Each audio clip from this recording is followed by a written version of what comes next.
तो हेलो मेरे प्यारे बच्चों, क्या हाल चाल, कैसे हैं आप लोग। उम्मीद है सब बढ़िया होंगे, है ना। चलिए बेटा, आज के क्लास जो हम स्टार्ट करने वाले हैं क्लास 12th का, और ये यूनिट नंबर है 10। इससे पहले हम बात करें तो हमने ऑलरेडी आपको 2 यूनिट अपने पूरे चैनल बर्नवाल केमिस्ट्री एजुकेशन पे अपलोड कर रखा है, जिसमें से पहला चैप्टर है सॉल्यूशन यानी कि विलियन, और दूसरा चैप्टर है इलेक्ट्रोकेमिस्ट्री यानी कि वैद्युत रसायन। तो ये 2 चैप्टर हमने ऑलरेडी आपको अपलोड कर दिया है। अब थर्ड जो चैप्टर होना चाहिए था केमिकल काइनेटिक्स, बट प्रॉब्लम ये था कि केमिकल काइनेटिक्स का भी ना मेरे पास पीपीटी नोट्स रेडी नहीं था, और बायोमोलिक्यूल्स का हमने रेडी कर दिया था। तो बायोमोलिक्यूल्स पहले से रेडी भी था, तो मैंने इसी पे काम कर दिया और इसी को लेक्चर अभी मैं कंटिन्यू कर रहा हूँ। ठीक है, तो अभी मैं बायोमोलिक्यूल्स पढ़ा रहा हूँ, इसके बाद केमिकल काइनेटिक्स पढ़ाऊंगा। ठीक है, चलो घबराने की कोई आवश्यकता नहीं है। बहुत ही इंपॉर्टेंट और बहुत ही मजेदार चैप्टर मैं आज स्टार्ट करने वाला हूँ, जो आपकी डेली लाइफ को लेकर के ये काफी इंपॉर्टेंट है, क्योंकि बायोमोलिक्यूल्स का यूज हम डेली करते हैं, और साथ ही साथ हमारा बॉडी भी बायोमोलिक्यूल से ही मिल करके बना हुआ है। बायोमोलिक्यूल्स का हिंदी मतलब होता है जैव अणु, मतलब वैसा अणु, वैसा मॉलिक्यूल जिससे मिलकर के लिविंग सिस्टम बना हुआ है, उसी को बायोमोलिक्यूल या फिर हिंदी में जैव अणु कहेंगे। चलिए बिना देर के स्टार्ट करते हैं इस चैप्टर को। देखो, जल्दी से ध्यान से, हमारा चैनल बर्नवाल केमिस्ट्री एजुकेशन है। अगर आप लोग न्यू है तो प्लीज सबसे पहले चैनल सब्सक्राइब करो। दूसरी बात, ये हमारा बैच है टाइटेनियम बैच 2026 और 2027 क्लास 12 के बच्चों के लिए। तो इसको जुड़ने के लिए आप हमारे इंस्टाग्राम पे फॉलो कर लो हमें, और जो भी सोशल मीडिया प्लेटफॉर्म है उसको फॉलो कर लो, और साथ ही साथ क्या, हमारे चैनल को सब्सक्राइब करना ही है। ठीक है, यहाँ पे मैं जीरो टू हीरो केमिस्ट्री पढ़ा रहा हूँ, बेसिक से पढ़ाऊंगा। और ये हमारे पास क्लास 12 का सबसे लास्ट चैप्टर है, यूनिट नंबर 10, इसका नाम है बायोमॉलिक्यूल। ये लेक्चर नंबर 1 है, और इसका नाम है क्या, यहाँ पे आज की क्लास में 2 टॉपिक हम डिस्कस करने वाले हैं, एक इंट्रोडक्शन और दूसरा कार्बोहाइड्रेट। ठीक है, इंट्रोडक्शन ऑफ बायोमोलिक्यूल्स, और फिर कार्बोहाइड्रेट पे हम जाए। यहाँ पे बेटा हम बात करें, हम JEE, NEET, CBSE, JAC, Bihar, UP, all state board of India के लिए मैं यहाँ केमिस्ट्री पढ़ाता हूँ, और मेरा नाम है दीपक वर्मा। तो चलिए स्टार्ट करते हैं आज की क्लास। चलो, आज की क्लास को स्टार्ट करते सबसे पहले बायोमोलिक्यूल्स है क्या। देखो, बोलता है कि जितने भी लिविंग सिस्टम्स हैं, लिविंग सिस्टम मतलब जितने भी सजीव जगत हैं, वो क्या है, वो हमेशा क्या करते सर, ग्रो करते। ग्रो मतलब छोटा से बड़ा होते, जैसे तुम पहले छोटा थे, धीरे धीरे तुम बड़ा हो। ठीक है, पेड़ पौधा भी पहले छोटा था, धीरे धीरे बड़ा हो। जानवर, गाय, बैल, बकरी, चूहा, बिल्ली, शेर, सियार, जो भी है, पहले जो बच्चा होता फिर धीरे धीरे बड़ा होता, व्यस्त होता है ना। यानी कि लिविंग सिस्टम हमेशा क्या करता है सर, ग्रो करता है। ये बात तो समझ में आया।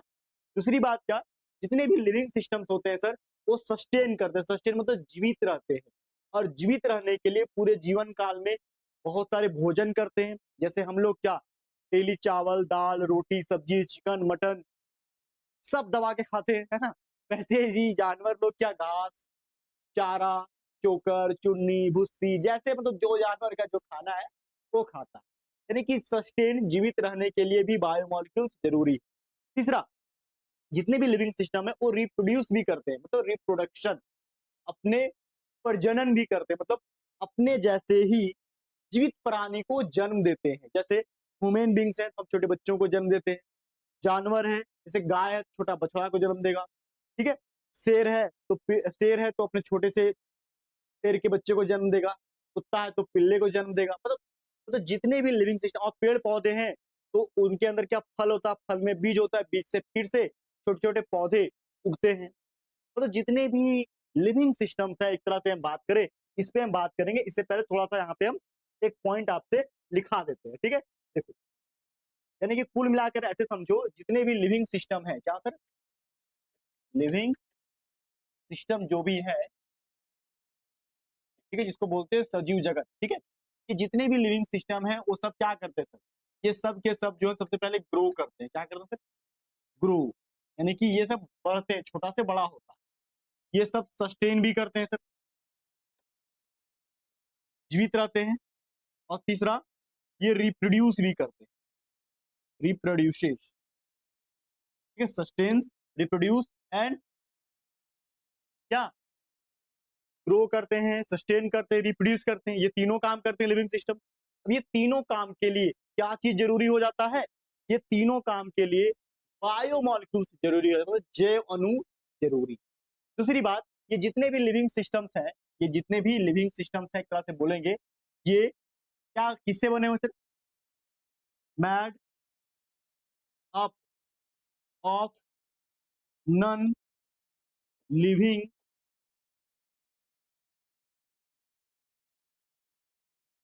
Atoms and molecule. देखो हम क्या लिख रहे हैं कि जितने भी लिविंग सिस्टम तुम देखते हो ना, चाहे पेड़ पौधा हो, जीव जंतु हो, ठीक है, या फिर ह्यूमन बींग्स, या फिर हम ही लोग क्यों ना हो, ये सब के सब सर क्या है, कोई ना कोई तरीके का क्या, ये सब कोई ना कोई तरह के नॉन लिविंग एटम से मिलकर के बना हुआ है, यानी कार्बन, हाइड्रोजन, सल्फर, क्लोरीन, मतलब कोई ना कोई तरह के नॉन लिविंग एटम से मिलकर के ही क्या ये लिविंग सिस्टम बना हुआ। अब देखो, अब बोलता है क्या, ये लिविंग सिस्टम जो है एक तरह से जो नॉन लिविंग एटम्स है, अब इससे क्या बना था सर, मेड अप ऑफ, देख सकते हैं क्या यहाँ पे, ये जो बने होते लिविंग सिस्टम किससे, कॉम्प्लेक्स ऑर्गेनिक कंपाउंड से। किससे बने होते हैं सर, कॉम्प्लेक्स ऑर्गेनिक कंपाउंड से मिलकर के बने हुए। किसे सर, देखो ये लवी non living non living atoms और मॉलिक्यूल क्या बनाता है सर, कॉम्प्लेक्स ऑर्गेनिक कंपाउंड बनाता है, और इसी कॉम्प्लेक्स ऑर्गेनिक कंपाउंड को बेटा क्या बोलते हैं सर, बायो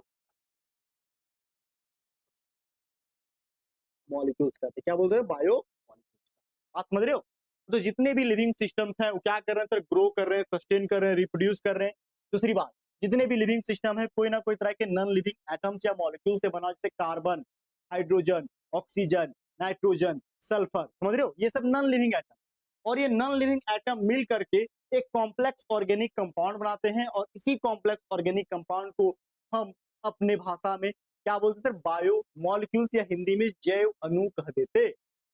अब ये बायोमोलिक्यूल्स क्या क्या होता है सर, ये बायोमोलिक्यूल्स बात करें तो यहाँ पे देखो, हम यहाँ पे एक लिस्ट बना दे रहे हैं बायोमोलिक्यूल्स। देखो क्या क्या सर, देखो जितने भी हमारे पास क्या होते हैं, कार्बोहाइड्रेट्स,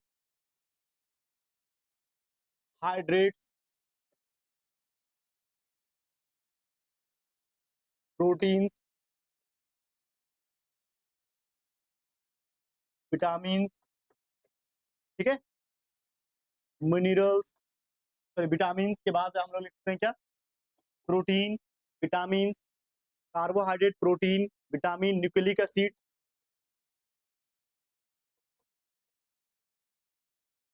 ठीक है, एंजाइम्स,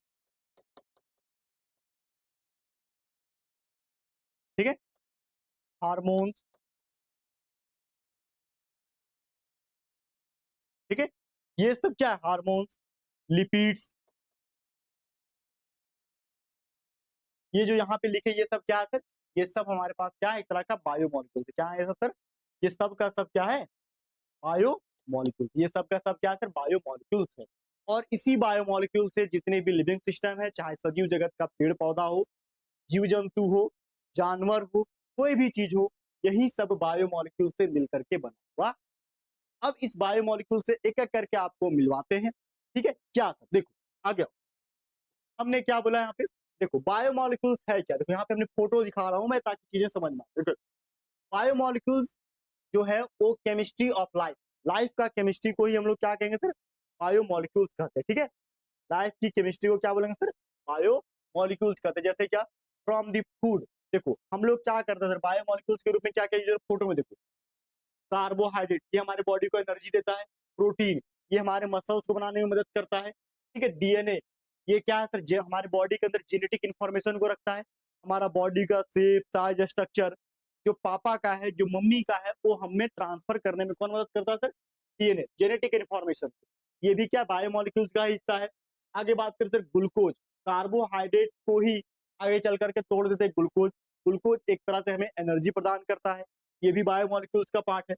विटामिन ये हमारे बॉडी को रेगुलेट करता है और कई सारे डिजीज से प्रोटेक्ट करता है हमारे बॉडी को, ठीक है। विटामिन, फैट, फैट हमारे फैट क्या करता है, हमें हमारे बॉडी को क्या, बॉडी को एनर्जी प्रदान करने का काम करता है। और ये सारे एनर्जी जो है बाद में एटीपी में टूटता है, यानी एडिनोसिन ट्राइफॉस्फेट। ये कुल मिलाकर के हमारे बॉडी को एनर्जी देता है, जिसकी वजह से हम कोई भी वर्क को परफॉर्म कर सकते हैं। हम हैवी वर्क को काम करते हैं या हम कोई भी काम करते हैं, हमारे बॉडी में जो एनर्जी टूट के मिलती है ना, वो एटीपी एडिनोसिन ट्राइफॉस्फेट के रूप में मिलती है। और ये जब कार्बोहाइड्रेट टूटता है ग्लूकोज में, और ग्लूकोज आगे चल करके एटीपी में टूटता है। ठीक है, यानी कि ये बायोमोलिक्यूल जो है हमारे बॉडी में है, इसको हम बाहर से गेन भी करते हैं जब फूड के रूप में, क्या अंडा, ब्रेड, केला, ड्राई फ्रूट्स, दूध, फल, सब्जी, जो भी हम खाना पीना खाते हैं, उससे भी क्या हमें बायोमोलिक्यूल्स मिलता है। और ये हमारे बॉडी को ग्रो करने में, सस्टेन रहने में, साथ ही साथ रिप्रोड्यूस करने में मदद करता है। ठीक है, बात समझ रहे हैं? कौन कौन बायोमोलिक्यूल्स? तो carbohydrate, protein, fat, vitamin, nucleic acid, lipid, सब। ठीक है, चलो थोड़ा सा एक एक करके इसको भी थोड़ा देख लेना आगे से। देखो, सबसे पहले हमारे पास है कार्बोहाइड्रेट। ये कार्बोहाइड्रेट क्या होता है? देखो, कार्बोहाइड्रेट जो होता है एक तरह से हमारे बॉडी को एनर्जी प्रदान करने में सबसे ज्यादा जिम्मेदार जो है कार्बोहाइड्रेट। कार्बोहाइड्रेट मेनली हम लोग को क्या, फ्रॉम फूड टू एनर्जी, ये सीधा सीधा एनर्जी फूड से निकाल करके हमारे बॉडी तक भेज देता है। हमारे बॉडी में जितने भी कार्बोहाइड्रेट हैं वो सीधा ग्लूकोज मॉलिक्यूल में टूटते हैं, और ये ग्लूकोज मॉलिक्यूल हमारे बॉडी में टूट करके क्या करता है, जितने भी हमारा सेल होता है, सेल में जाकर के ग्लूकोज टूट जाता है, और ये हमारे पास एटीपी एडिनोसिन ट्राइफॉस्फेट प्रदान करता है, 38 एटीपी, और इससे हमारा बॉडी क्या काम करता है। ये जो कार्बोहाइड्रेट कई तरह के होते हैं, जैसे यहाँ पे देखो ग्लूकोज, माल्टोज, यूरेनोज, ठीक है, राइस, पॉलीसेकेराइड, बनाना में एमाइलेज, सुक्रेज, ठीक है, ये सब आगे हम पढ़ाएंगे। ये फोटो हम दिखा रहे हैं ताकि चीजें तुमको समझ में आ जाए कि कार्बोहाइड्रेट किस तरीके से हमारे बॉडी में वर्क करता, ठीक है, फंक्शन कैसे करता है। आगे हम थोड़ा सा बात करें, देखो बोलता हमारे पास क्या, ये कार्बोहाइड्रेट का ही एक और फोटो है। देखो ये भी क्या है, देखो कार्बोहाइड्रेट एक तरह से क्या मेन एनर्जी सोर्स है, ग्लूकोज के रूप में हमारे बॉडी को मेन तरीके से क्या एनर्जी देता है, जिसके कारण हमारा सेल वर्क करता है और हम कोई भी तरह का काम करते। मतलब एनर्जी का मेन और रिच सोर्स बोलेंगे तो कार्बोहाइड्रेट है। इसीलिए हम लोग जो ज्यादा काम करता है या रेगुलर तरीके से हम क्या खाते हैं, चावल, रोटी ज्यादा यूज करते हैं। आगे बात करते हैं प्रोटीन। देखो प्रोटीन क्या है, बिल्डिंग योर स्ट्रॉन्ग मसल्स। ठीक है, देखो जितने भी हमारे बॉडी के मसल्स हो गए, देखो जिसके बॉडी में मसल्स कम है, प्रोटीन लो, हमारे बॉडी में मसल्स अपने आप बनेगा। ठीक है, सूखे हुए जो लोग हैं ना, उनको प्रोटीन वाली चीजें थोड़े ज्यादा खाना चाहिए। चिकन, मटन, इस समय क्या प्रोटीन ज्यादा होता है, एग, क्या बोलते हैं तुम्हारा, पनीर, ठीक है, या फिर देखो ये सब होता है, ठीक है। नहीं तो देखो जितने भी जिम लोग होते हैं, जिम वाले लोग, वो बाहर से प्रोटीन सेक लेते हैं। क्यों? क्योंकि उनके बॉडी में प्रोटीन जितना ज्यादा जाएगा, उनका मसल्स उतना ज्यादा ग्रो करेगा। और यहाँ एप्स सब लेकर के घूमते रहते हैं। ठीक है, देखो ये सब है ना, वही बोलता है हम लोग को प्रोटीन क्या फूड से निकलता है, जैसे एग, चिकन, मिल्क, पल्स। ठीक है, ये प्रोटीन आगे चल करके अमीनो एसिड में टूटता है, और ये अमीनो एसिड ही बॉडी में क्या हम लोग को क्या करता है, सर एनर्जी प्रदान करता है, साथ साथ मसल्स को ग्रो होने में मदद करता है। कौन? प्रोटीन। तो इसके बारे में भी इस चैप्टर में हम पढ़ने वाले। आगे बात करते हैं प्रोटीन के बाद क्या, डीएनए। डीएनए क्या है? डीएनए कंट्रोल करता है हम लोग को। हम लोग का जो फेस है, देखो फेस का स्ट्रक्चर, फिंगरप्रिंट का स्ट्रक्चर, हमारा बॉडी का शेप। हमारे बॉडी का शेप देखना अधिकतर हमारे फादर के जैसा होता है, अगर गर्ल्स हो तो मदर के जैसा होता है ना। जो जानवर है उसका देखो, जो जानवर है उसका जो बच्चा होगा, उसका फेस उसी जानवर के जैसा दिखता है। यानी कि डीएनए एक तरह से हमारे बॉडी में क्या, हमारे हमारे अंदर क्या जेनेटिक इंफॉर्मेशन को ट्रांसफर करने में मदद करता है। ठीक है, तो इसी डीएनए को भी हम आगे पढ़ाएंगे अच्छे से। ठीक है, डीएनए के बाद हमारे पास है ग्लूकोज। देखो ग्लूकोज क्या करता है सर, एक तरह से इंस्टेंट एनर्जी हमारे बॉडी को प्रदान करता है। जब कभी हम बीमार पड़ जाते हैं और हमारे बॉडी में ग्लूकोज कम पड़ जाता है, तो ग्लूकोज का एक्स्ट्रा बोतल हमें चढ़ा दिया जाता है, और ये भी क्या है, एक तरह का बायोमोलिक्यूल। इसके बारे में भी डिटेल अभी हम पढ़ाने वाले हैं वन बाय वन। ठीक है, ये सब फिगर लिखने की जरूरत नहीं है, तुम्हें समझने के लिए हमने ये सब फिगर ऐड किया हुआ है, ताकि तुम्हें चीजों में ज्यादा क्यूरियोसिटी डेवलप हो तुम्हारे। ठीक है, आगे बात करें सर, देखो आगे हमारे पास मतलब एक तरह से समझो कि बायोमोलिक्यूल्स क्या है।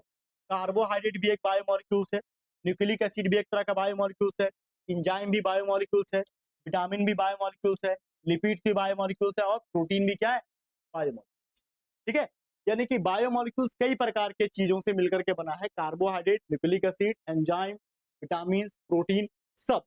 अब एक एक करके मेरा काम होगा इस इस बायोमॉलिक्यूल्स के सभी चीजों को वन बाय वन करके क्या हम आपको, आप समझ गए मेरी? बोलो, कोई दिक्कत तो नहीं है ना? आगे बढ़े हैं? चलो, तो स्टार्ट करते हैं। अब आप आज का हम अपना चैप्टर, चलो इस चैप्टर को स्टार्ट करने से पहले देखो, इससे पहले जो लिखाए थे स्टार्टिंग का जो पेज था उसको लिख लेना लिविंग सिस्टम वगैरह में, थोड़ा सा समझदारी के लिए।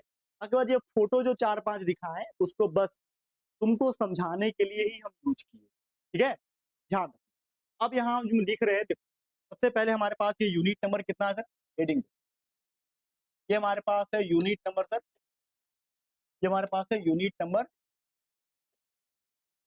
3। चैप्टर का नाम क्या है सर,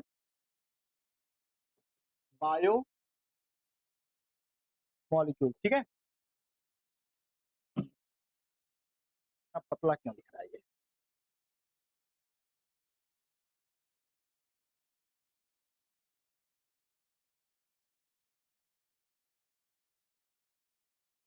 चलो अब क्या करें आपने, बायो मॉलिक्यूल यानी कि जैव अणु, है ना। मतलब जितने भी हमारे बॉडी हैं, जितने भी जैविक है पदार्थ है, ठीक है, जैविक चीजें हैं, चाहे पेड़ पौधा हो, चाहे जानवर हो, चाहे ह्यूमन बॉडी हो, ये सब कैसे बायोमॉलिक्यूल से मिलकर के ही बने हुए। हम बायोमॉलिक्यूल से बात करें सबसे पहले क्या सर, सबसे पहले हम लोग यहाँ पढ़ाएंगे अभी क्या, हम इंट्रोडक्शन, ठीक है, अभी हम इसका बता भी दिए। तो पहला टॉपिक हम यहाँ पे डिस्कस करेंगे इंट्रोडक्शन, अभी हमने कर भी दिया इंट्रोडक्शन। दूसरा टॉपिक यहाँ पे जो हम पढ़ाएंगे इस चैप्टर में, ठीक है, दूसरा क्या, वो है इंट्रोडक्शन के बाद कार्बोहाइड्रेट क्या, ठीक है। तीसरा टॉपिक क्या पढ़ाएंगे सर, प्रोटीन क्या चीज होता है। चौथा चीज क्या है सर, एंजाइम क्या चीज होता है।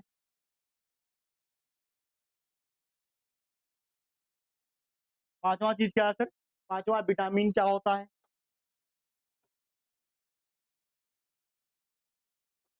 छठा क्या है सर, छठा हमारे पास है क्या, न्यूक्लिक एसिड।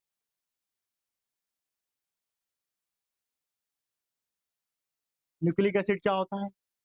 और सातवां हम पढ़ाएंगे क्या, हार्मोन्स क्या होता है, ठीक है, आप समझ रहे हैं। और एक लास्ट टॉपिक, ये आपके एनसीईआरटी बुक में नहीं है लेकिन पढ़ा देंगे, लिपिड्स, लिपिड्स क्या, ठीक है। यानी कि टोटल हम यहाँ पे 8 टॉपिक वन बाय वन करके पढ़ाने वाले, ठीक है। चलो नोट में यहाँ लिख लो, गाइडेड बाय पीके बर्नवाल। चलो अभी जितना अभी हम समझाए एक एक करके, ठीक है, कि कार्बोहाइड्रेट कैसे यूज करते हैं, प्रोटीन कैसे, एंजाइम कैसे, विटामिन कैसे, न्यूक्लिक एसिड, हार्मोन, लिपिड, ये सब एक एक करके हम आपको पढ़ाने वाले। सबसे पहले बायोमॉलिक्यूल्स क्या, बायोमॉलिक्यूल्स एक तरह का क्या है, लिविंग सिस्टम को बनाने वाले क्या, organic, complex organic compound. Biomolecules क्या है सर, लिविंग सिस्टम को बनाने वाले कॉम्प्लेक्स ऑर्गेनिक कंपाउंड को ही हम बायोमॉलिक्यूल्स कह देते हैं। और ये सब बायोमॉलिक्यूल्स ही, इसी को हमने डेफिनेशन के रूप में लिखा है क्या, और ये बायोमॉलिक्यूल्स का टर्म आया, देखो बायोमॉलिक्यूल्स के टर्म्स बायो यानी कि जैविक, और केमिस्ट्री यानी कि केमिकल चेंजेस जो होता है केमिकल रिएक्शन के दौरान, ये दोनों मिलकर के ही बायो मॉलिक्यूल्स बना। जैसे हम कोई खाना खाते हैं, कार्बोहाइड्रेट, कार्बोहाइड्रेट टूटता है किसमें, ग्लूकोज में, ग्लूकोज आगे टूट करके क्या एनर्जी में कन्वर्ट होता है। यानी कि ये जो अभी क्रियाएं हो रही है, यानी केमिस्ट्री, केमिकल रिएक्शन, और बायो मतलब क्या, जैव, ठीक है, इसी से बन के बना क्या, बायो केमिस्ट्री। देखो क्या बोलता है, बायोकेमिस्ट्री बोलता है, biochemistry is the branch of biology and chemistry. Biochemistry जो ब्रांच है बायोलॉजी और केमिस्ट्री का, which deals with the study of biomolecules. और यही हम लोगों को किसका स्टडी कराता है सर, बायोमोलिक्यूल्स का स्टडी करता है। बायो का मतलब क्या है सर, बायोलॉजिकल यानी कि जैविक, और मॉलिक्यूल्स का मतलब अणु या एटम, मतलब वैसे लिविंग सिस्टम जो छोटे छोटे एटम या अणुओं से मिलकर के बने हुए ऑर्गेनिक कंपाउंड, इसकी वजह से क्या लिविंग सिस्टम बनता है, उसी को हम बायोमॉलिक्यूल्स कह देते हैं, कुल मिलाकर के ऐसे। ठीक है, चलो अब ये पहला पॉइंट लिख लो, बायोकेमिस्ट्री क्या होता है। अब बायोकेमिस्ट्री में बात करते हैं सर बायोमॉलिक्यूल। अभी हमने क्या बोला शुरुआत में, जो बताए थे कि जितने भी लिविंग सिस्टम्स हैं ये ग्रो करते हैं, सस्टेन करते हैं और क्या रिप्रोड्यूस करते हैं, अपने जैसे बच्चे को जन्म देते हैं। ठीक है, अपने जैसे पेड़ पौधे को जन्म देते हैं ना बीज से। तो अब ध्यान से सुनो, अब जितने भी लिविंग सिस्टम्स हैं वो कोई ना कोई लिविंग सिस्टम क्या नॉन लिविंग एटम जैसे कार्बन, हाइड्रोजन, ऑक्सीजन, सल्फर, ये सब अणुओं से या एटम से मिल करके कॉम्प्लेक्स ऑर्गेनिक कंपाउंड बनाते हैं, और इसी कॉम्प्लेक्स ऑर्गेनिक कंपाउंड को हम बायोमॉलिक्यूल्स कह देते हैं। वही लिखा है क्या, a living systems are made up of various complex biomolecules.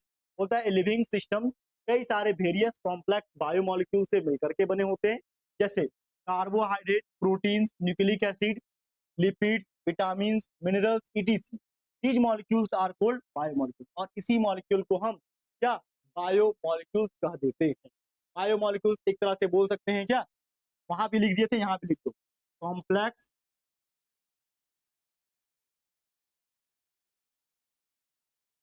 Organic compound. ठीक है, कॉम्प्लेक्स ऑर्गेनिक कंपाउंड को ही एक तरह से क्या बोलेंगे सर, बायोमॉलिक्यूल्स कह देते हैं। फिर आगे समझे, और ये क्या क्या हो सकता है सर, ये हो सकता है carbohydrate, protein, nucleic acid, vitamin, minerals, ये सब। आप समझ गए। हाँ, चलो अब बोलता है यहाँ पे क्या, ध्यान दो, अब हमारे पास जो पढ़ना है वो क्या पढ़ना है सर। अब एक एक करके हम लोग चीजों को पढ़ेंगे, पहले कार्बोहाइड्रेट फिर प्रोटीन। ठीक है, तो कार्बोहाइड्रेट क्या चीज है सर, देखो अब बोलता है कार्बोहाइड्रेट क्या चीज है। देखो बोलता है कार्बोहाइड्रेट को समझने से पहले, ठीक है, सबसे पहले समझते हैं कार्बोहाइड्रेट क्या चीज है। ठीक है,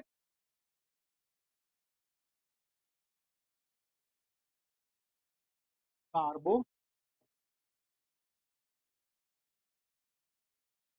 ठीक है, कार्बोहाइड्रेट्स जो है सर एक तरह से क्या, जितने भी शुगर, देखो कार्बोहाइड्रेट क्या चीज हम खाना में यूज करते हैं क्या, खाना खाने टाइम क्या यूज करते हैं सर, शुगर, स्टार्च, ठीक है, सेलुलोज, ग्लूकोज, माल्टोज,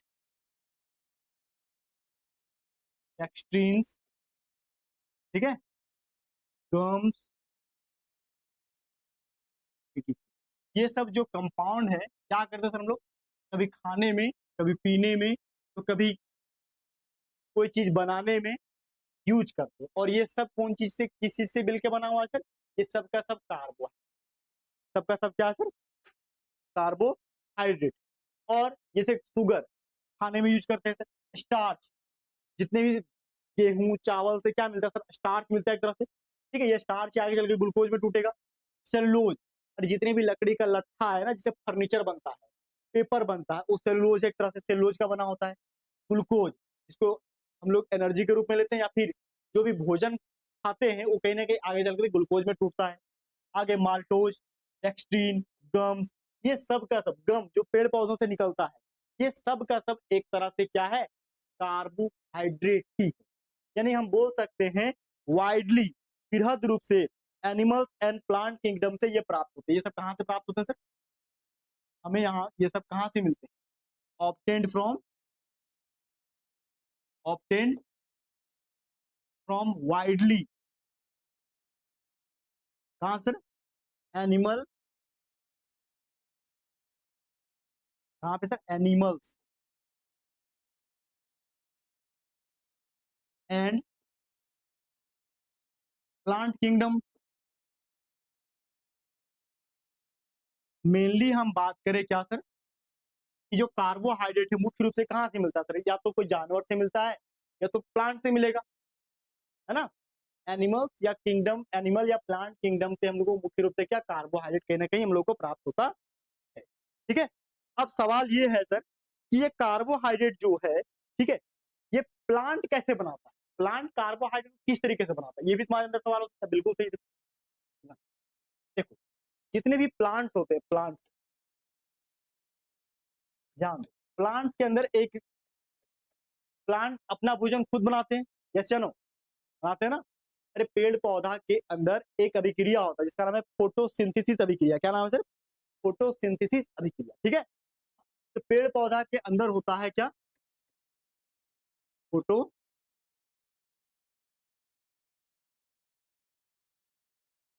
फोटोसिंथेसिस अभिक्रिया। अब ये फोटोसिंथेसिस अभिक्रिया क्या करता है?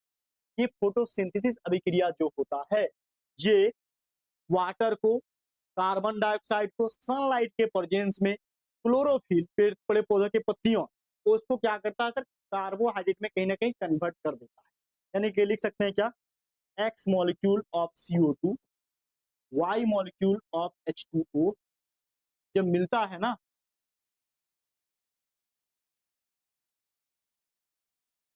सनलाइट के प्रेजेंस में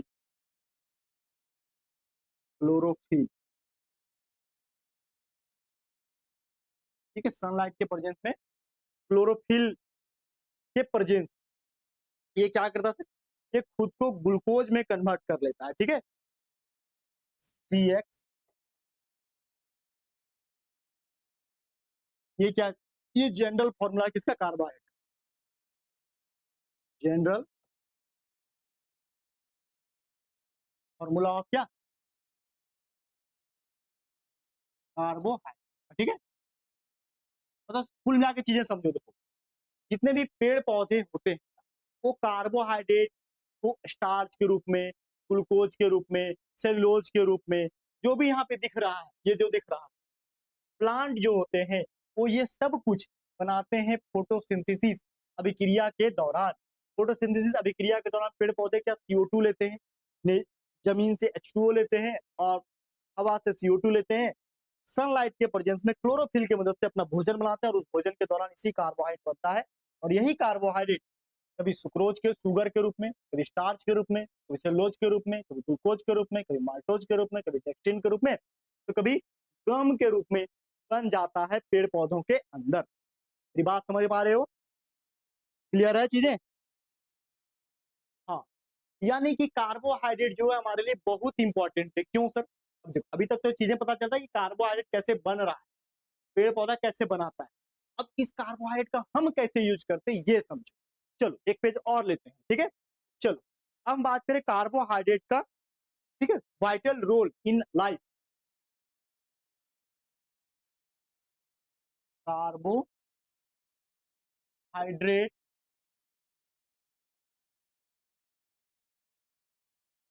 ठीक है,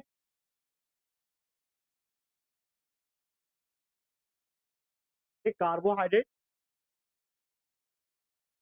vital role in our life. ये हमारे लाइफ के लिए ये सबसे महत्वपूर्ण रोल कैसे निभाता है? देखो, ये हम लोगों को कार्बोहाइड्रेट जो है ना, ये हम लोग को तीन सबसे बेस्ट चीज प्रदान करता है। सबसे पहले क्या? फूड, जो हम लोग भोजन खाते हैं उसको मुख्य रूप से कार्बोहाइड्रेट से ही मिलता है। दूसरा क्या? जो हम कपड़ा पहनते हैं वो भी कार्बोहाइड्रेट से मिलता है। तीसरा, जिस घर में तुम रहते हो, शेल्टर, वो भी कहीं ना कहीं कार्बोहाइड्रेट से मिलकर बना होता है। जैसे अगर हम फूड के बारे में बात करें तो फूड जनरली क्या होता है? फूड से हम लोग क्या लेते हैं? फूड के रूप में हम लोग क्या लेते हैं? स्टार्च, या फिर क्या? ग्लूकोज। ये क्या है? इसको मुख्य रूप से भोजन के रूप में यूज करते हैं, और ये एक तरह का क्या है? कार्बोहाइड्रेट। क्लॉथ, क्लॉथ में बात करें सर, कॉटन, कॉटन का कपड़ा, लेनिन, रायोन, ठीक है, रायोन का कपड़ा, ठीक है, ठीक है, समझ रहे हो? कॉटन हो गया, लेनिन हो गया, रायोन हो गया, ठीक है, ये सब का सब, ठीक है, किसका बना होता है? सबका सब बना होता है कहीं ना कहीं सेलुलोज का बना होता है। किसका सर? सेलुलोज का। और ये हम लोग क्या कपड़ा के रूप में इसका इस्तेमाल करते हैं। साथ ही साथ शेल्टर, ठीक है, मेकिंग हाउस,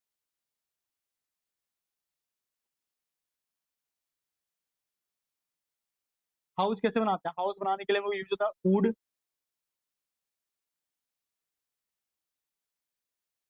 वुड या फिर क्या फर्नीचर। अब ये वुड और फर्नीचर बनता है कैसे सर? ये बनता है किसका? सेलुलोज का। सेलुलोज क्या सर? पेपर, पेपर भी सेलुलोज का बनता है। अरे लकड़ी का जो लट्ठा होता है ना, मोटा सा पट्टा टाइप का जो निकलता है, अंदर लकड़ी का मेन था ना, उसी से तो बनता है ना घर, शेल्टर, ठीक है, फर्नीचर, कुर्सी, टेबल, जो भी है।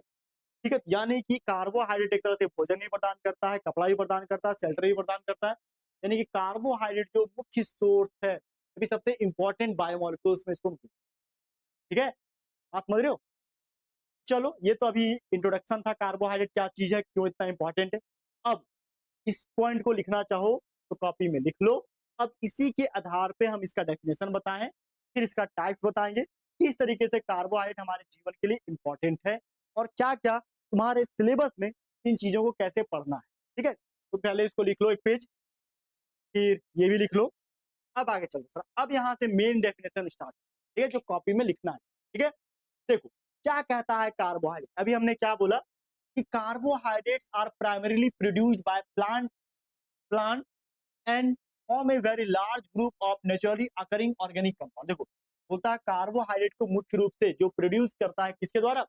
ये प्लांट ही है जो मेन रूप से कार्बोहाइड्रेट को प्रदान, चाहे गेहूं का फसल हो, गेहूं के अंदर स्टार्च पाया जाता है, धान के अंदर जो चावल बनता है वो भी एक तरह का स्टार्च ही है, मक्का उसके अंदर भी स्टार्च पाया जाता है, पेड़ पौधे के फल के अंदर शुगर के रूप में, ठीक है, पाया जाता है। ठीक है, समझ रहे हो, वो भी ग्लूकोज भी एक तरह का क्या है, कार्बोहाइड्रेट ही।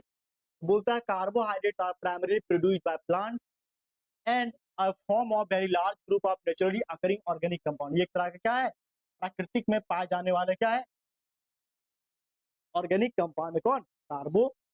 ठीक है, चलो ये डेफिनेशन लिख लो, बहुत ही प्यारा।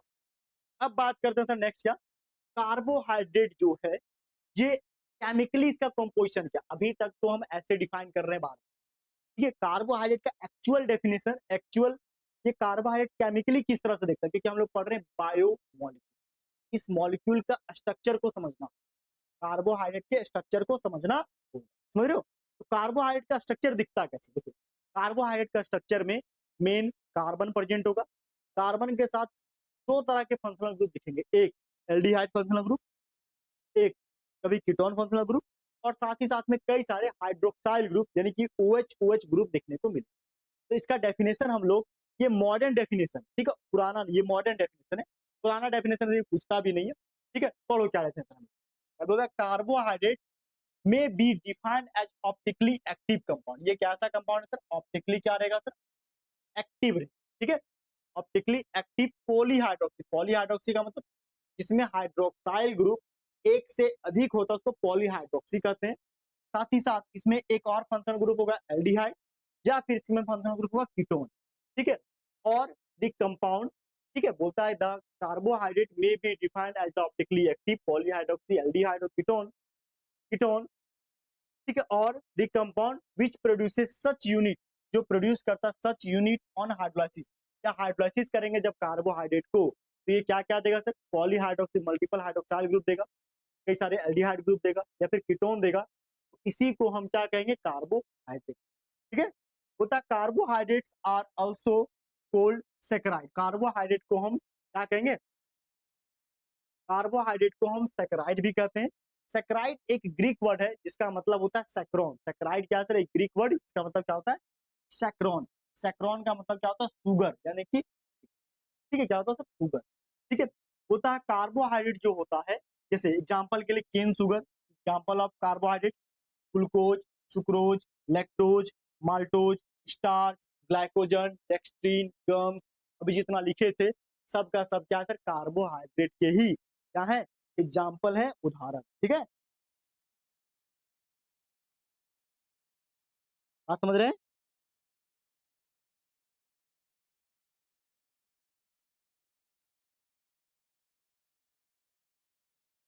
आप समझ गए? क्लियर है? अब कार्बोहाइड्रेट का आगे क्या है सर? आगे इसका स्ट्रक्चर पहले देख लो। कार्बोहाइड्रेट कैसे मिलता है? देखो कार्बोहाइड्रेट का एक जनरल स्ट्रक्चर लिखना चाहे तो हम ग्लूकोज का स्ट्रक्चर लिख देते। देखो कार्बोहाइड्रेट का सबसे मोनोसेकेराइड स्ट्रक्चर लिख दो ग्लूकोज, ठीक है क्या? C6H12, ठीक है। तो इसका स्ट्रक्चर बनाने का सिंपल तरीका है क्या? एक उंगली को इधर करो, बाकी बात 3 को इधर करो। 2 3 4 5, ठीक है। CH2H, तो ये 3 उंगली इधर क्या? OH OH, ठीक है। H, ठीक है, इधर H OH H H, यहाँ पे क्या? इसका नाम क्या है? इसी का नाम है ग्लूकोज। क्या नाम है इसका? ग्लूकोज, ठीक है। हाँ, तो इसका स्ट्रक्चर क्या था? फॉर्मूला क्या? C6H12O6, यानी कि यहाँ पे देखो क्या है? एक OH group, 2 OH group, 3 OH group, 4 OH group, multiple OH group है, इसीलिए इसको क्या बोलेंगे सर?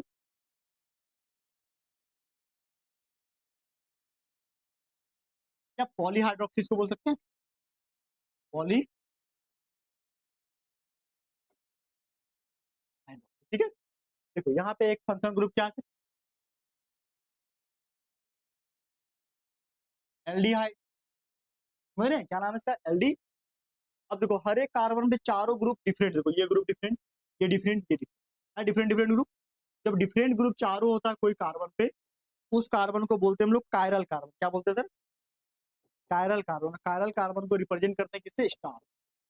तो ये चारों सारे कार्बन में देखो, इस कार्बन में देखो एक ग्रुप अलग, ये अलग, ये अलग, ये अलग, ये अलग, ये अलग, चारों ग्रुप डिफरेंट होता है, उसको कायरल कार्बन कहते हैं। ऐसा आपको क्लास 11 में आप लोग को पढ़ाया गया। यानी कि यहाँ पे 1 2 3 4 कायरल ग्रुप भी है, 4 कायरल कार्बन भी मौजूद है। कहाँ पे? ग्लूकोज, ठीक है। यानी कि कुल मिला के समझो एक तरह से क्या, तो इस ग्लूकोज का अगर हम यहाँ से कुछ निकाल दो, क्या निकलेगा सर? अगर यहाँ से मान लो 6 निकाल तो क्या बनेगा सर? C2H2 और एक तरह से O बनेगा।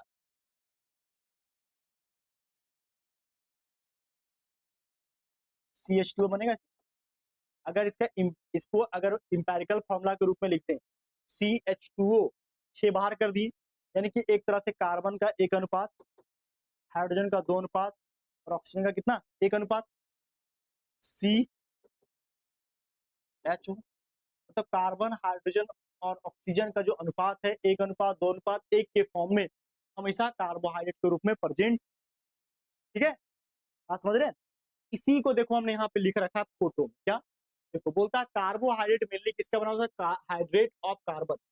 कार्बन का हाइड्रेट और कार्बन के हाइड्रेट से ही कार्बोहाइड्रेट मुख्यतः मिलकर बना होता है। बोलता है कार्बोहाइड्रेट जो कौन कौन सा एटम कॉम्बाइन करेगा सर? कार्बन, हाइड्रोजन और, ये 3 तरह के एटम को ही कॉम्बाइन करके कार्बोहाइड्रेट मुख्य रूप से बने। ठीक, कौन कौन? कार्बन, हाइड्रोजन, और इसका रेशियो क्या होगा सर? 1 अनुपात 2 अनुपात 1, यही समझाए ना? 1 अनुपात 2 अनुपात 1 कैसे? C6H12O6, 6 कॉमन आया है ना। इंपेरिकल फॉर्मूला, मॉलिक्यूलर फॉर्मूला याद करो क्लास 11 का unit number 1, some basic concept of chemistry, ठीक है। यहाँ पे देखो ये इसका इंपेरिकल फॉर्मूला से एटम एलिमेंट, एटम कौन कौन आया सर? कार्बन, हाइड्रोजन, ऑक्सीजन, 1 अनुपात कार्बन का, 2 अनुपात हाइड्रोजन का और 1 अनुपात ऑक्सीजन, 1 अनुपात 2 अनुपात 1। वही यहाँ पे लिखा है कार्बोहाइड्रेट के जो एटम्स होंगे हमेशा 1 अनुपात 2 अनुपात 1 में, ठीक है। कार्बोहाइड्रेट किन से मिलता है सर? देखो यहाँ पे ये फल, फ्रूट्स, चावल, दाल, मक्का, यहाँ जो भी चीज रखा हुआ है ये सबसे क्या मिलता है सर? हम लोग मुख्य रूप से कार्बोहाइड्रेट ही हमें प्राप्त होता है, ठीक है। चलो बोलता है क्या? देखो वही फोटो फिर से यहाँ पे यूज किए हम लोग। क्या देखो कार्बोहाइड्रेट में एटलीस्ट, जो कार्बोहाइड्रेट बनाने के लिए जो स्ट्रक्चर होगा ना, ठीक है, बोलता है जनरल स्ट्रक्चर। कार्बोहाइड्रेट का जनरल स्ट्रक्चर कहाँ शुरू होता है? देखो कार्बोहाइड्रेट का जो केमिकल कंपाउंड है, केमिकल फॉर्मूला के लिए मिनिमम मिनिमम कितना कार्बन होना चाहिए? 3 कार्बन होना चाहिए। कितना सर? 3 कार्बन होना, 3 कार्बन रहेगा तभी क्या कार्बोहाइड्रेट का केमिकल फॉर्मूला स्टार्ट होगा। तो वही हमने लिखा है क्या? एटलीस्ट, एटलीस्ट क्या? एटलीस्ट हमें 3 कार्बन चाहिए। कितना सर? 3 कार्बन चाहिए। बोलता है मल्टीपल हाइड्रोक्साइल ग्रुप यानी कि OH ग्रुप मल्टीपल चाहिए, एक से अधिक।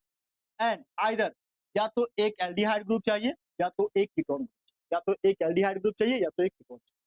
देखो कार्बोहाइड्रेट का ही एक एग्जांपल है ग्लूकोज। किसका एग्जांपल सर? ग्लूकोज। ठीक है, क्या है? ग्लूकोज। ग्लूकोज का फॉर्मूला क्या? C6H12O6। वहीं एक और एग्जांपल है क्या? फ्रुक्टोज। फ्रुक्टोज का भी फॉर्मूला सेम है, C6H12O6। ध्यान देखो यहाँ पे फंक्शनल ग्रुप ग्लूकोज में पाया जाता है एल्डिहाइड। क्या पाया जाता है? एल्डिहाइड यानी CHO। तो इसका नाम है अल्डोज। क्या नाम है? अल्डोज। अल मतलब क्या? एल्डिहाइड।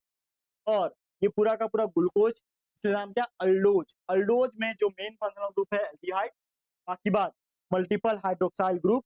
ठीक है, आ जाए। ठीक है, बात समझ रहे हैं? उसी तरह हम बात करें फ्रुक्टोज में, फ्रुक्टोज में सिर्फ एक होगा क्या? CO group. बाकी बात सब का सब वही क्या होगा? OH OH OH group. Clear है?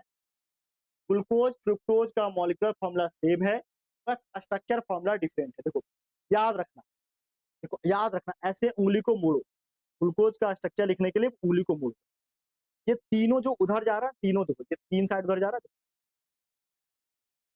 ग्लूकोज के केस में ये उंगली वाला रूल अच्छा काम करता है। ठीक है, कि 3 उधर गया, 1 2 3 OH उधर करो, 1 इधर कर दो। ठीक है, टोटल 6 कार्बन। लेकिन फ्रुक्टोज के केस में इसको नहीं रखना। फ्रुक्टोज के केस में 6 कार्बन हुआ, 1 2 3 4 5 CH2OH। इसका सेकेंड पोजीशन पे हमेशा कीटोन लगा। सेकेंड पोजीशन देखो, ये उंगली जहां मुड़ा है ना, सेकेंड पोजीशन, सेकेंड पोजीशन पे हमेशा इसका कीटोन लगा लेना। बाकी बात ऊपर के पोजीशन में क्या डाल दो? CH2OH डाल दो। बाकी बात यहाँ पे OH, यहाँ पे क्या डालो? एक यहाँ पे OH डाल दो। ठीक है, फिर OH,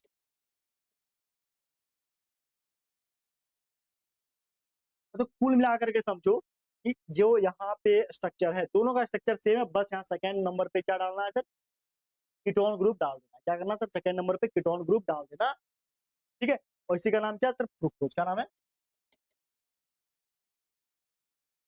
तुमसे पूछेगा कि ग्लूकोज फ्रुक्टोज में क्या डिफरेंस है, तुम बताना कि ग्लूकोज में एल्डिहाइड ग्रुप होता है जबकि फ्रुक्टोज में CO ग्रुप होता है सेकेंड नंबर। ठीक है, बात समझ रहे हो?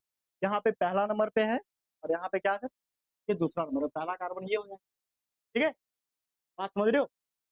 ग्लूकोज फ्रुक्टोज का मॉलिक्यूलर फॉर्मूला सेम होता है सर, बस स्ट्रक्चर फॉर्मूला डिफरेंट होता है। तो पूछे कार्बोहाइड्रेट किस कार्बन से स्टार्ट होता है? कार्बोहाइड्रेट का फॉर्मूला मिनिमम 3 कार्बन से स्टार्ट हो जाता है। ठीक है, आगे चलो। आगे क्या? आगे बोलता है based on the number of monomeric unit. Carbohydrate के अंदर क्या होता है? कार्बोहाइड्रेट का हम क्लासिफिकेशन करेंगे। कार्बोहाइड्रेट को कई तरीके से क्लासिफाई किया गया। एक, मोनोमेरिक यूनिट के आधार पे या मोनोसेक्राइड के आधार पे। ठीक है, कि सिंगल यूनिट कितना ज्यादा पाया जा सकता है इसके आधार पे। दूसरा, रिड्यूसिंग नॉन रिड्यूसिंग के आधार पे। तीसरा, शुगर नॉन शुगर के आधार पे। समझ रहे हो? तो कार्बोहाइड्रेट को मल्टीपल तरीके से क्लासिफाई किया गया। पहला तरीका यहाँ पे क्या? On the basis of monomeric unit, मतलब कोई भी कार्बोहाइड्रेट का लेंगे उसमें कितना ज्यादा यूनिट पाया जाता है। जैसे कार्बोहाइड्रेट को on the basis of monomeric unit एक होता है मोनोसेक्राइड। मोनोसेक्राइड का मतलब है वैसा केमिकल फॉर्मूला जिसके अंदर एक ही प्रकार का कार्बोहाइड्रेट, सिंगल कार्बोहाइड्रेट के मॉलिक्यूल। ठीक है, वन कार्बोहाइड्रेट के मॉलिक्यूल होंगे बस। डाइसेक्राइड के अंदर 2 कार्बोहाइड्रेट के मॉलिक्यूल होंगे। पॉलीसेक्राइड के मतलब क्या है? ऑलिगोसेक्राइड का मतलब क्या है? 2 कार्बोहाइड्रेट से लगभग 2 कार्बोहाइड्रेट से लेकर के लगभग कितना 10 कार्बोहाइड्रेट तक मौजूद होते हैं। ठीक है, 2 कार्बोहाइड्रेट से लेकर के 10 या 10 10 या 20 कार्बोहाइड्रेट तक मौजूद है। इसमें क्या? लार्ज नंबर ऑफ कार्बोहाइड्रेट के मॉलिक्यूल प्रेजेंट। ठीक है, मोनोमर का मतलब केवल एक monomeric unit of carbohydrate.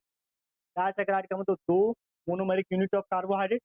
Poly का मतलब ये ऑलिगो का मतलब 2 से 20 के बीच पाया जाएगा कुछ भी, कभी 4 कभी 5 कभी 6 कभी 7 ऐसे करके। ठीक है, लेकिन पॉली का मतलब क्या? लार्ज नंबर, बहुत ज्यादा मात्रा। ठीक है, ये बात समझ रहे हो? हाँ, तो 1 बाय 1 करके इन सबको पढ़ना है। ठीक है, चले आगे। बढ़े आगे। देखो, तो आगे हमारे पास क्या आता है सर, आगे आता है हमारे पास क्लासिफिकेशन। देखो होता है कार्बोहाइड्रेट्स आर क्लासिफाइड, होता है क्या पे, carbohydrates are classified on the basis of their behaviour. Carbohydrate को आगे चल करके उसके व्यवहार के आधार पे बांटा गया है, ठीक है। बिहेवियर ऑन हाइड्रोलाइसिस, हाइड्रोलाइसिस के व्यवहार के आधार पे बांटा गया है। They have been broadly divided to following 3 group, इसको 3 ग्रुप में बांटा गया, जिसमें से पहला क्या है, मोनोसेक्राइड। पहला क्या है, मोनोसेक्राइड, मतलब वैसा कार्बोहाइड्रेट जिसको हाइड्रोलाइसिस करेंगे तो केवल एक ही मोनोमर, आगे जा करके ये हाइड्रोलाइसिस नहीं होगा, एक है तो एक ही रहेगा। बोलता है क्या, एक carbohydrate that can not be hydrolysis further, जिसको आगे और छोटे मॉलिक्यूल में हाइड्रोलाइसिस नहीं किया जा सकता है, give simpler unit of polyhydroxy aldehyde या ketone group is called monosaccharide. Example के लिए ग्लूकोज, फ्रुक्टोज, राइबोज, ये सबको आगे और ज्यादा छोटे छोटे मॉलिक्यूल में क्या हाइड्रोलाइसिस नहीं किया जा सकता। जैसे एग्जांपल के तौर पे हम लिखे, एग्जांपल के तौर पे यहाँ लिखे, देखो C2H5, C2H5O10, ठीक है क्या सर, C2H5O5, ठीक है, इसका नाम क्या सर, इसका नाम हमारे पास राइबोज, ठीक है, ठीक है।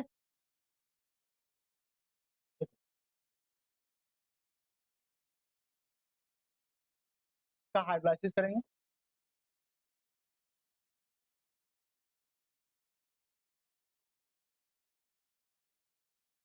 नो रिएक्शन, ये कोई तरह का रिएक्शन नहीं देगा, ठीक है, समझ रहे हो। राइबोज को आगे जाकर के हाइड्रोलाइसिस करेंगे, कोई रिएक्शन, मतलब ये खुद ही मोनोमर यूनिट में प्रेजेंट है, तो आगे और सिंपल यूनिट में टूटेगा। दूसरा क्या, ग्लूकोज C6H12O6, क्या नाम है, ग्लूकोज। ग्लूकोज को अगर हाइड्रोलाइसिस करें वाटर के साथ, ठीक है,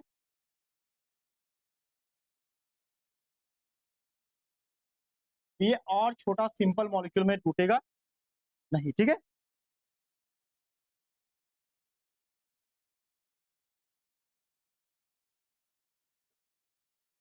हाइड्रोलाइसिस करो तो और सिंपल यूनिट में नहीं टूटेगा, यानी कि नो रिएक्शन एक तरह से, मोनो मोनोसेक्राइड हो गया। तीसरा ग्लूकोज क्या, फ्रुक्टोज ले लो, C6H12O6, फ्रुक्टोज, फ्रुक्टोज को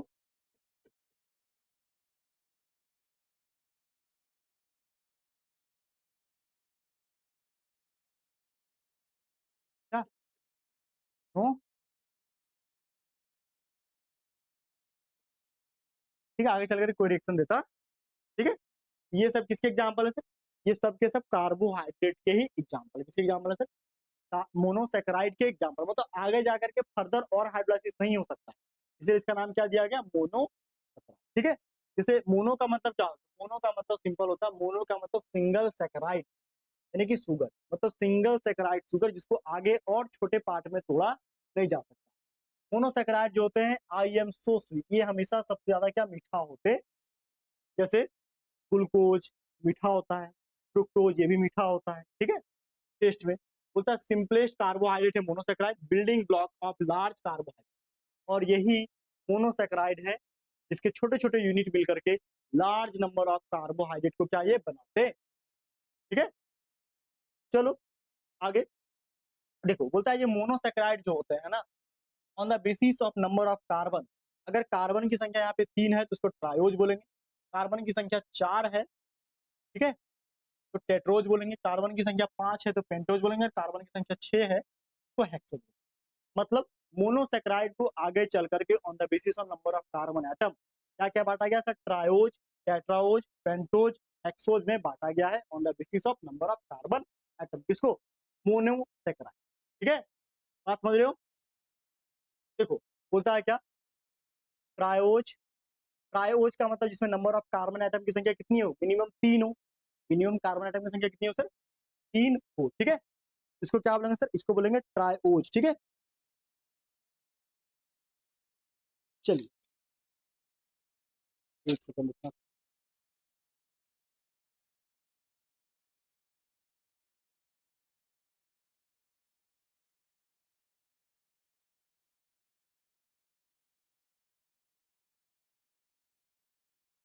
चलो ये राइबोज का ना फॉर्मूला प्लस हो गया, फॉर्मूला राइबोज का फॉर्मूला हो गया C5H10O5, ठीक है, ठीक है। ये राइबोज का एक्चुअल फॉर्मूला, ठीक है, ठीक है। चलो अब ये ठीक हो गया, ठीक है। चलो अभी क्या बोल रहे थे आगे हम,